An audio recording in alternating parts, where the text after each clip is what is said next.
Hello friends, எல்லாருக்கும் வணக்கம். இன்றைக்கி நம்ம நிக்கீஸ் கிச்சனில் ரோட்டு கடையில் அப்புறமா ஹோட்டல்லாம் பரோட்டாக்கு ஒரு எம்டி சால்னா வைப்பாங்க இல்லைங்களா, அதை தான் இன்றைக்கி நான் உங்களுக்கு செஞ்சு காமிக்க போகிறேன். இது சாப்பிட்றதுக்கு ரொம்ப சூப்பராக இருக்கும். இது பரோட்டாக்கு மட்டும் கிடையாதுங்க, பரோட்டாவை விட இட்லி தோசைக்கெல்லாம் செம்ம காம்போவாக இருக்கும். நான் இன்றைக்கி நல்லா முருகலான ஒரு தோசை ஊற்றிட்டு அதுக்கப்புறமா ஒரு 2 கரண்டி சால்னா ஊற்றி இன்றைக்கி சாப்பிட போகிறேன். எவ்வளோ அருமையாக இருக்குது தெரியுமா, சொல்கிறதுக்கு வார்த்தையே இல்லை.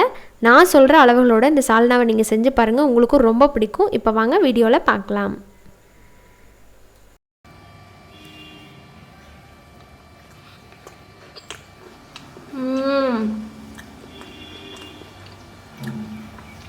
சான்ஸே இல்லை, செம்ம டேஸ்ட்டு.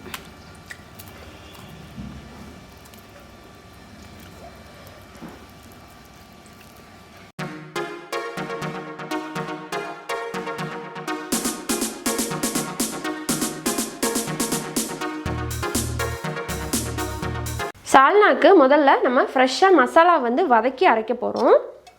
அதுக்கு பார்த்திங்கன்னா ஒரு கடாயில் 2 டேபிள் ஸ்பூன் எண்ணெய் ஊற்றிக்கிறேன். இப்போ இதில் ஒரு சின்ன பீஸ் பட்டை, கொஞ்சமாக அனாசிப்பூ, இந்த அளவுக்கு கடல் பாசி இதை சேர்த்துக்கலாம். கூடவே 1 டீஸ்பூன் அளவுக்கு சோம்பு, 1/2 டீஸ்பூன் சீரகம், 1/2 டீஸ்பூன் அளவுக்கு மிளகு, 1 டீஸ்பூன் அளவுக்கு கசகசா.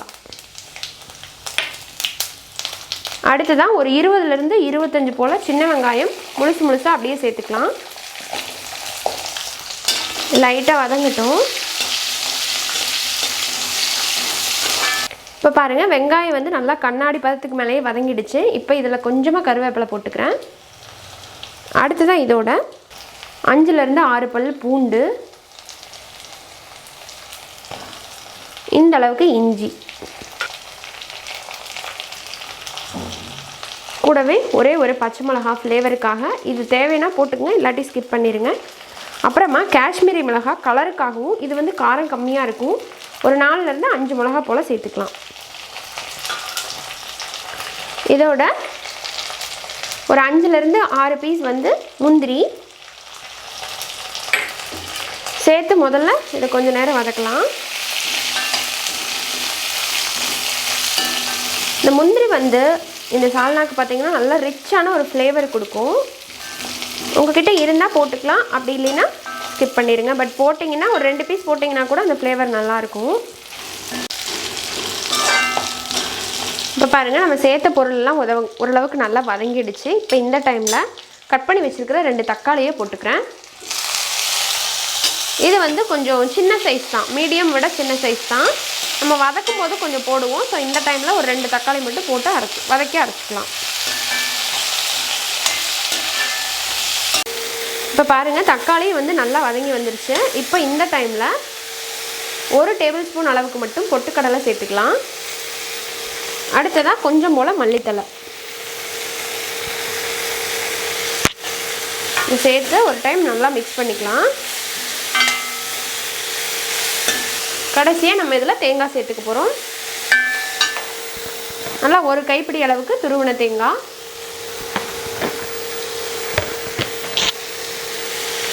சேர்த்து இதையும் நம்ம மிக்ஸ் பண்ணி கரெக்டாக 1 நிமிஷம் விட்டுட்டு ஆஃப் பண்ணிவிட்டு நம்ம இதை கொஞ்சம் தண்ணி சேர்த்து ஆறுனதுக்கப்புறம் தண்ணி சேர்த்து நைஸாக அரைச்சி எடுத்துகிட்டு வந்துடலாம். இப்போ அடுத்ததாக ஒரு கடாயில் ஒரு 3 டேபிள் ஸ்பூன் அளவுக்கு எண்ணெய் ஊற்றிக்கோங்க. இப்போ எண்ணெய் சூடானதுக்கப்புறம் இதில் ஒரே ஒரு நட்சத்திர சோம்பு, கூடவே ஒரு பிரியாணி இலை நான் சின்னதாக தான் போட்டிருக்கேன். அப்புறம் இதில் 2 ஏலக்காய், 3 கிராம்பு. நீங்கள் நினைப்பீங்க வதக்கி அரைக்கும் போதே ஏலக்காய் கிராம்பெல்லாம் போடலை அப்படின்ட்டு. கண்டிப்பாக இந்த எம்டி சால்னாக்கு வதக்கி அரைக்கும் போது இந்த ஏலக்காய் கிராம்பு எல்லாம் போட்டிங்கன்னா அதோடய ஃப்ளேவர் ரொம்ப ஜாஸ்தியாக இருக்கும். அரைச்சி நம்ம குழம்பு பண்ணும்போது நீங்கள் ஏதாவது நான்வெஜ் இப்போது சிக்கன் குருமா, சிக்கன் சால்னா, முட்டை சால்னா, இந்த மாதிரி மட்டன் சால்னா, இந்த மாதிரிலாம் பண்ணுறீங்கன்னா நீங்கள் தாராளமாக வதக்கி அரைக்கும் போது போடலாம். பட் எம்டி சால்னா பண்ணும்போது மட்டும் முதவே வதக்கி அரைக்கும் போது இந்த ஏலக்காவையும் கிராம்பையும் போட்டுறாதீங்க. இப்போ இதில் பாருங்களேன், கொஞ்சமாக நம்ம கருவேப்பிலை போட்டுக்கலாம். உங்களுக்கு வேணால் இந்த டைமில் கொஞ்சம் சோம்பு கூட போட்டு தாளிச்சிக்கலாம். இப்போ இதெல்லாம் நல்லா பொரியணும் இந்த எண்ணெயில். பொரிஞ்சதுக்கப்புறம் நம்ம வெங்காயம் சேர்த்துக்கலாம். நம்ம வந்து சின்ன வெங்காயம் கண்டிப்பாக போட்டு வதக்கி அரைக்கணும். அடுத்ததான் நம்ம இப்போ இதில் தாளிக்கிறதுக்கு பெரிய வெங்காயம் போடுறோம். இதில் வந்து நம்ம காய்கறிகள் எதுவும் போடாதனால வெங்காயத்தை வந்து கொஞ்சம் நீளமாக நீங்கள் நிறையா கூட சேர்த்துக்கலாம். நான் வந்து ஒரு 2 பெரிய வெங்காயம் கட் பண்ணி எடுத்துருக்கிறேன். அதோட 3 காஞ்ச மிளகா. காய் போட்டிங்க அப்படின்னா கொஞ்சம் சின்னதாக கட் பண்ணி போட்டுக்கோங்க. பட் நம்ம வந்து காய் சேர்த்தாதனால இந்த மாதிரி கொஞ்சம் பெருசாக போட்டோம் அப்படின்னா இதுவே கொஞ்சம் காய் மாதிரி இருக்கும். அதுக்காக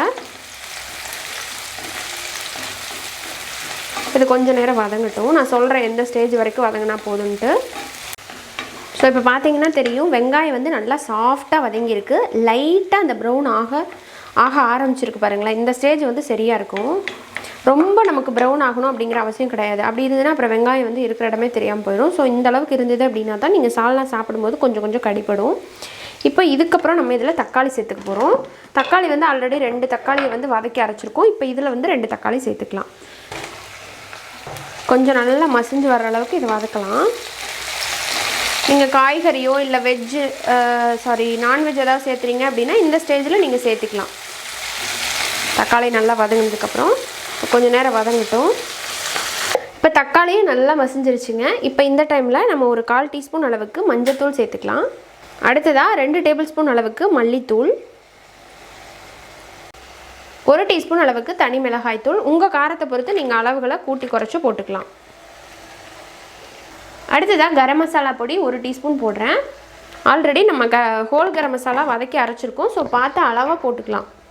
இப்போ எல்லா பொடிகளையும் நல்லா இதோட மிக்ஸ் பண்ணி விடலாம். இப்போ இது ஓரளவுக்கு வதங்கினதுக்கப்புறம் பார்த்தீங்கன்னா நம்ம ஃப்ரெஷ்ஷாக அரைச்ச மசாலா விழுது இருக்கு இல்லைங்களா, அதை வந்து சேர்த்துக்கலாம்.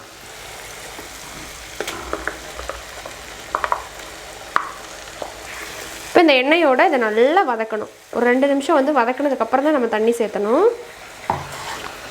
பாருங்கள் நல்லா வதங்கியிருக்கு. இப்போ இதில் நம்ம தேவையான அளவுக்கு தண்ணி சேர்த்துக்கலாம்.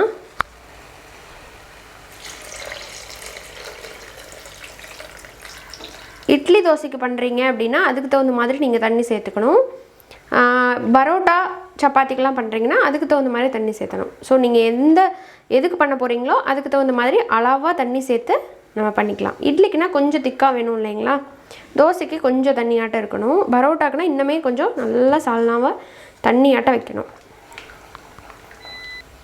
கொஞ்சம் நேரம் கொதிக்கட்டும். பார்த்தீங்கன்னா குருமா வந்து நல்லா கொதிச்சிட்ருக்கு சால்னா. இப்போ இந்த டைமில் இதுக்கு தேவையான அளவுக்கு உப்பு சேர்த்துக்கலாம். உப்பு சேர்த்து விட்டுட்டு கொஞ்சம் நேரம் நல்லா கொதிக்க விடலாம். இப்போ நம்ம மூடி போட்டுடலாம். இப்போ பார்த்தீங்கன்னா ஒரு 10 நிமிஷமாக வந்து நல்லா சால்னா கொதிச்சிட்ருக்கு. அந்த பச்சை மணம் போயிடுச்சு. இப்போ இந்த ஸ்டேஜ் வந்து சரியாக இருக்கும். பாருங்கள் நான் இந்த அளவுக்கு வச்சுருக்கேன். அடுத்ததாக நம்ம இதில் கடைசியாக கொஞ்சம் கருவேப்பிலையும் நல்லா கிள்ளி போட்டுக்கலாம். கூடவே கொஞ்சம் மல்லித்தழை போட்டு மிக்ஸ் பண்ணிவிட்டு நம்ம இறக்கிடலாம். அவ்வளோதான், நம்மளோட எம்டி சால்னா சூப்பராக ரெடி. இந்த எம்டி சால்னாவை பார்த்திங்கன்னா இட்லி, தோசை, பரோட்டா, சப்பாத்தி அதுக்கு மட்டும் இல்லாமல் சாதத்தோட கூட நீங்கள் சைட் டிஷ்ஷாக சாப்பிட்லாம். அப்புறம் பார்த்திங்கன்னா பிரியாணிக்கு சைட் டிஷ், கூடவே தக்காளி சாதத்துக்கெலாம் சைட் டிஷ்ஷாக சாப்பிட்லாம். இந்த மாதிரி நமக்கு பிடிச்ச எல்லா டிஃபன் அண்ட் ரைஸ் வெரைட்டிஸுக்குமே இது அருமையாக போகும். ஸோ இதே மாதிரி நீங்களும் ட்ரை பண்ணி பாருங்கள். ட்ரை பண்ணிங்கன்னா உங்களோட எக்ஸ்பீரியன்ஸ் எப்படி இருந்தது அப்படிங்கிறத எங்களோட ஷேர் பண்ணிக்க மறந்துடாதீங்க. இந்த வீடியோ உங்களுக்கு பிடிச்சிருந்தது அப்படின்னா மறக்காமல் நம்ம சேனலை சப்ஸ்கிரைப் பண்ணிடுங்க. இன்னொரு இன்ட்ரெஸ்டான ரெசிபியோட உங்களை மீண்டும் சந்திக்கிறேன். அது வரைக்கும் நன்றி, வணக்கம்.